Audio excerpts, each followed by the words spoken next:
Gaudant didelį suaugusį karšį, reikia suprasti, kad žuvis radusi šėryklą, prie jos priplaukia ne iš karto, o 3 etapais. Kartu žvejys visuose 3 etapuose turi viską atlikti teisingai, kitaip laimikio nesulauks. Pirmajame etape karšis iš pradžių tyrinėja aplinkinę teritoriją, naudodamasis gerai išvystytų uoslės pojūčių. Patyrę žvejai savo stebėjimų nustatė, kad karšis masalą užuodžia net už 100 metrų, o kai kuriais atvejais ir daugiau. Jie taip pat rekomenduoja naudoti masalus su kvapiosiomis medžiagomis. Ypač tai aktualu vietovėje, kur žuvų nedaug, bet reikia masalą naudoti.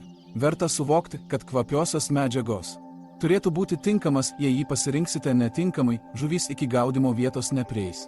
Antrasis etapas, kai aromatas suderinamas su žuvų uoslės pageidavimais, jis priartėja prie masalo, įjungiama klausa. Taip karšis bando atpažinti, ar jo nelaukia koks nors pavojus. Verta pažymėti, kad ypač dideli individai priešų neturi.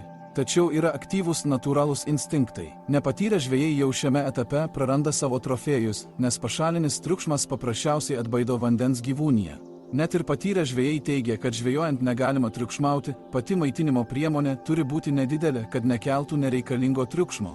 Trečiasis etapas karšis jau beveik prie maitintuvės ir čia jis suaktyvina savo regėjimą. Pasirodo, kad maitinimo zonoje aktyviai veikia visi žuvų instinktai.